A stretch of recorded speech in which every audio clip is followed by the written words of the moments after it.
Miracles do happen. A gorgeously imaginative new musical is now on Broadway. Water for Elephants is a New York Times critic's pick. It's stunning, emotional, spellbinding entertainment. A dazzling love story, propulsive with passion. Don't miss the best new musical on Broadway. Water for Elephants. Get tickets now at telecharge.com and choose the ride.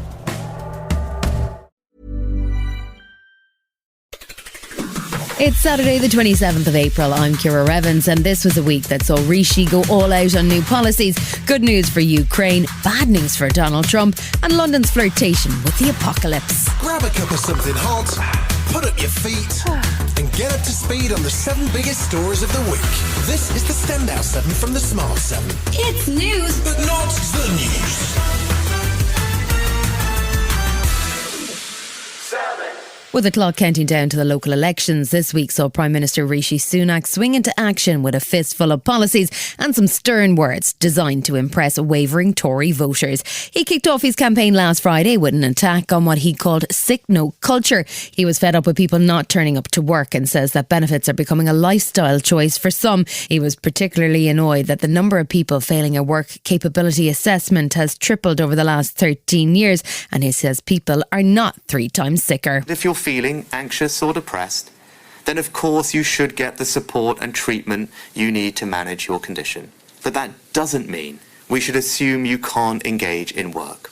That's not going to help you, and it's not fair on everyone else either. Rishi seemed to have forgotten the pandemic and the impact of long COVID, along with the fact that he's just scrapped the Work and Health programme, which was specifically designed to help disabled people into work. Former Health Minister Lord Bethell says Rishi's plan doesn't make a lot of sense, particularly when many skilled overseas workers are leaving the UK. The idea that people who have got a genuine complaint should somehow try and battle it out at work is totally counterproductive and often leads to them joining the ranks of the long-term sick. If you're sick, get the support you need and come back fighting fit. Monday saw the Safety of Rwanda bill in Rishi's sights as he held a press conference to announce that he'd become sick and tired of delays with the Safety of Rwanda bill and ordered it to be passed through the Commons on Monday evening, however long it took. And he said he's making a pledge that flights will take off soon. The first flight will leave in 10 to 12 weeks. If Labour peers had not spent weeks holding up the bill in the House of Lords to try to block these flights altogether, we would have begun this process weeks ago. The only problem is, of course, that there are more Tory peers than Labour peers, and it's been his own Tory peers who keep inflicting defeats on the legislation. But finally, after a phenomenal game of parliamentary ping-pong, shortly before midnight on Monday night, the bill was passed by the House of Lords. Despite Rishi's best efforts, though, his arch-nemesis, Suella Braverman, says the bill is still not fit for purpose. The Prime Minister has pledged to stop the boats. This bill, as drafted, will not achieve that goal. It's fatally flawed, it has too many loopholes, and that's why I voted against it. Just hours after Parliament finally passed the Safety of Rwanda bill on Wednesday morning, 5 more people drowned attempting to cross the channel. Humanitarian groups, including the Refugee Council, called for more safe routes to be opened for those seeking asylum. Rishi had headed to Poland, where he said the tragic deaths just showed why the plan to send people to Rwanda is so important. Labour's Shadow Home Secretary Yvette Cooper believes the scheme is doomed to failure. This is an extortionately expensive gimmick, and it's costing us around over £500 million for just 300 people. It's less than 1% of asylum seekers, and there's no plan. Even with the bill now law, it's not clear how quickly or how many flights might be sent to Rwanda. In fact, it's not even clear what aircraft the government intends to use. Minister for Illegal Migration Michael Tomlinson says that the government is deliberately holding back its cunning plan. There are those who are determined that this policy is going to fail. There are those who are determined to stop this policy. There'll be legal challenges. We're determined to stop the boats. So the more detail I give you is the more ammunition for those who don't want this policy to succeed. With both the PM and Leader of the Opposition out and about, Prime Minister's Question Time featured Deputy PM Oliver Dowden facing off against Labour's Deputy Leader Angela Rayner, and it got pretty spicy pretty quickly. Angela wanted to know if rumours were true that Oliver has been pushing for an early general election. Has he finally realised that when he stabbed Boris Johnson in the back to get his mate into number 10, he was ditching their biggest election winner for a pint-sized loser? The pint-sized loser reference seemed to genuinely shock the Tory MPs, and there was a chorus of boos as they defended their short king Rishi. Dowden came back with a predictable dig at the ongoing tax row over Angela's old council house. To begin with, it is a pleasure to have another exchange with the Right Honourable Lady in this House, our 5th in 12 months. Any more of these and she'll be claiming it as her principal residence. Labour continued the quiet rollout of their election manifesto on Thursday by tackling one of the major issues that affects anyone who commutes across the UK. The trains. Expensive and inconsistent service has become a hallmark of privatised railways, with overcrowding and cancellations causing misery for thousands. Now Labour is proposing that it's time to tackle the train problem, and is proposing to fully nationalise the railways within 5 years of taking power. Shadow Transport Secretary Louise Hay says people are already paying for rail. 30 years after privatisation, the taxpayer already funds our railways. The subsidy to railways is over £4 billion. And the fact is the taxpayer can't afford to continue with the current broken model. The Tories' Mark Harper says the plan is unfunded, and Andy Bagnall, who is the CEO of Rail Partners, an umbrella body that represents the private train companies, says that while change is needed, nationalisation is not the answer. We would argue that the model of nationalisation will lead to higher costs. You lose that commercial focus of the operator. The approach that gets the best of the both worlds, it gives you a joined up system, like Transport for London has, is to have Great British Railways as a public sector body, but then harnessing operators to really focus outwards on the passenger.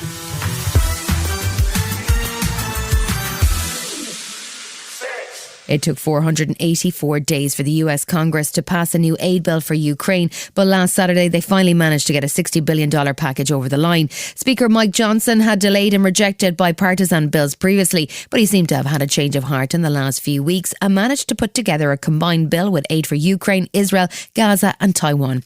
It passed with 311 votes to 112 against, as Democrats weighed in to provide much needed military assistance. Ukrainian President Zelensky was extremely relieved to see the stalemate on Capitol Hill broken. I think this support will really strengthen the armed forces of Ukraine, and we will have a chance for victory if Ukraine really gets the weapons system, which we need so much, which thousands of soldiers need so much. Prime Minister Rishi Sunak, in the middle of his week of action, intended to impress the voting public with his dynamism and turn around the polls before the local election. He headed to Poland on Tuesday. There he spoke to Ukrainian President Zelensky and also held a press conference with Polish PM Donald Tusk and NATO Secretary General Jens Stoltenberg. Rishi said the UK is fully behind NATO and committed to continuing support for Ukraine. We've entered a period in history in which competition between countries has sharpened profoundly. An axis of authoritarian states with different values to ours are increasingly assertive. The UK has committed £500 million worth of support to Ukraine, including vehicles, weapons and 4 million rounds of ammunition. Rishi also says defence spending will rise to 2.5% of GDP by 2030, and that would mean a defence budget of £87 billion, with £3 billion a year committed to Ukraine for as long as required. NATO's Jens Stoltenberg says that it makes sense for NATO and the UK to support Ukraine now. By providing support to Ukraine, we help them to destroy Russian combat capabilities that could potentially be a threat against us. Support Ukraine is not charity. Support Ukraine is an investment in our own security, and the alternative is more expensive. Rishi's high-speed European tour continued on Wednesday, heading to Germany to meet with Chancellor Olaf Scholz. The focus on the trip was to deepen relationships between England and Germany, particularly when it comes to defence cooperation, with both men agreed that their countries will support Ukraine for as long as it takes to defeat Russia. Rishi's been focused on increasing defence spending this week, and he says that the UK and Germany are on the same page when it comes to defence spending. We meet as a war rages on our continent and new threats are rising around the world. And we stand here today together as the leading defence spenders in Europe, unshakable NATO allies and the two largest military supporters of Ukraine in Europe. Ukraine had more good news from the US, as following a bipartisan Senate vote, Joe Biden was able to sign the $95 billion aid bill, which includes $60 billion worth of support for the beleaguered country. The first shipment of arms and ammunition worth $1 billion is ready to roll as Biden celebrated what he called a good day for world peace. I'm making sure the shipments start right away. In the next few hours, literally the few hours, we're going to begin sending in for air defense munitions, for artillery, for rocket systems and armored vehicles.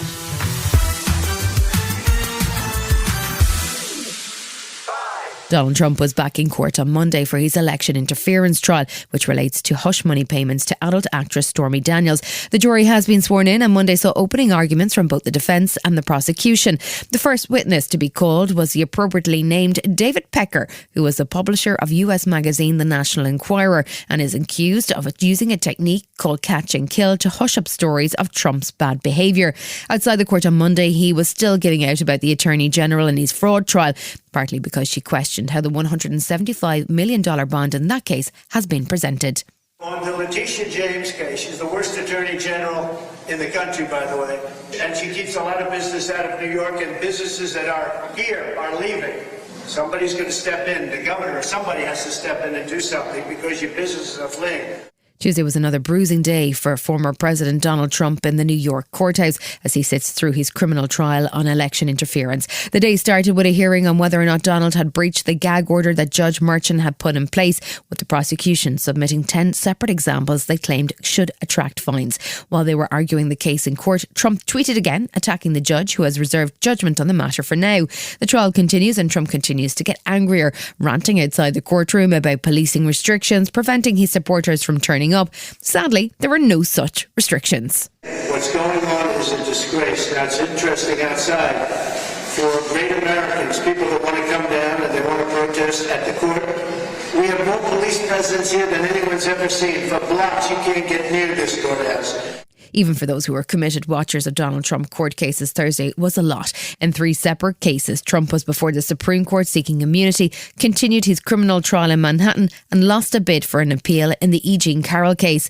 The New York trial heard more stories from the National Enquirer's David Pecker, but most interestingly, the fact that he and the magazine refused to pay Stormy Daniels directly, it appears because of concerns about the 2016 election. The main event of the day was Trump's team presenting their case for full presidential immunity at the Supreme Court, a claim Trump has been making publicly for months. It's always hard to read how the Supreme Court will decide, but Trump's legal team came under real pressure over the ridiculous scope of immunity they are asking for, including this example from Judge Sotomayor. If the president decides that his rival is a corrupt person and he orders the military to assassinate him, is that within his official acts that for which he can get immunity? It would depend on the hypothetical, but we can see that could well be an official act. It could, and why? Because he's doing it for personal reasons.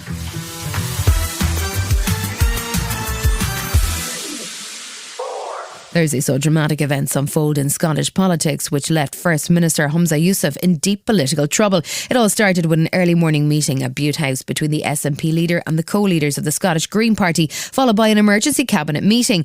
Yousaf called in Patrick Harvey and Lorna Slater, who were both junior ministers, as well as the co-leaders of the Scottish Greens, and told them they were sacked and that the power-sharing agreement, which dated back to 2021, was being ripped up. It came after rising tensions between the two parties over the First Minister rolled back Green initiatives, but he was putting a brave face on matters on Thursday morning. We need to speak to the country with one voice, our voice. And as such, I am clear that today marks a new beginning for the SNP government. I have a clear policy agenda that I wish to take forward. That agenda is immediately at risk, though, as he's now facing a no-confidence motion with a minority government, which could see him lose his job next week. Lorna Slater, co-leader of the Scottish Greens, said he's brought it on himself by failing to manage factions within the SNP.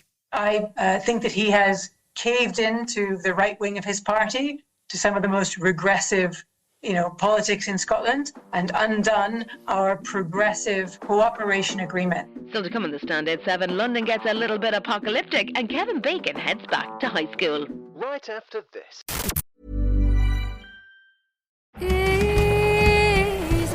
Miracles do happen. A gorgeously imaginative new musical is now on Broadway. Water for Elephants is a New York Times critics pick. It's stunning, emotional, spellbinding entertainment. A dazzling love story, propulsive with passion. Don't miss the best new musical on Broadway. Water for Elephants. Get tickets now at telecharge.com and choose the ride.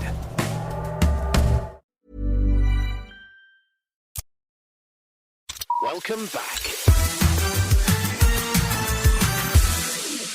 3, GB News was in the spotlight this week as Ofcom issued warnings about the impartiality rules in the run-in to the local elections and a potential general election. The regulator Ofcom has found that 5 shows presented by sitting Tory MPs breached impartiality rules, while Lawrence Fox's show broke rules on offensive content. They warned that serving MPs will have to come off air once a general election is called, but Nigel Farage will be able to present his show, although the regulator has warned that it will act quickly if there's any hint of impartiality. GB News founder and Spectator magazine chairman Andrew Neil appeared at the House of Lords on Tuesday to testify before the Communications and Digital Committee. He left the channel pretty quickly after it launched, and financial results this week show it lost £42 million in the financial year to May 2023. Mr Neil said he can't understand why Ofcom haven't taken firmer action, suggesting that the regulator needs to find a backbone. He also sounded disappointed about the direction the channel has headed. What I didn't want it to become was an outlet for bizarre conspiracy theories or anti-vaxxers, basically the nutty end of politics.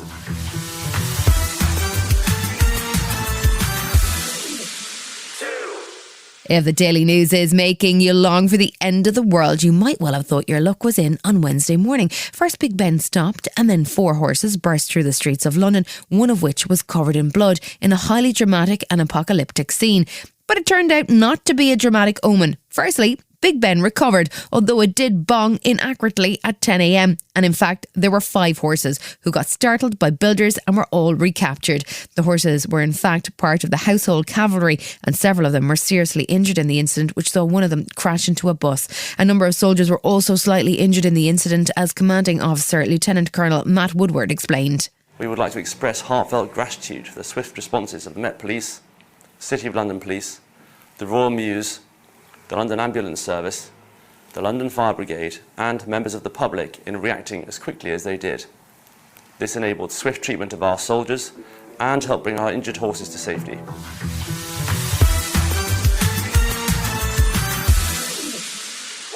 Kevin Bacon has been an icon for quite some time now. Long before he sold us phones on TV, he was incredibly cool in the 1984 movie Footloose. It spawned a killer soundtrack and plenty of magical moments. It's only a matter of time before somebody reboots it with Conor McGregor in the lead role.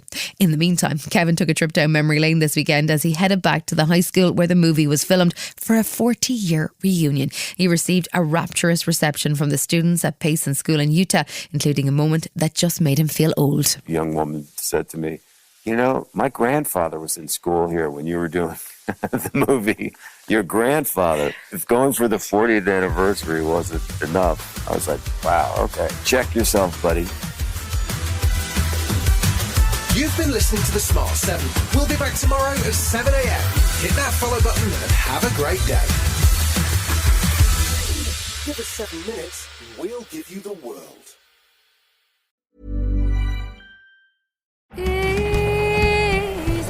Miracles do happen. A gorgeously imaginative new musical is now on Broadway. Water for Elephants is a New York Times Critics' Pick. It's stunning, emotional, spellbinding entertainment. A dazzling love story, propulsive with passion. Don't miss the best new musical on Broadway. Water for Elephants. Get tickets now at telecharge.com and choose the ride.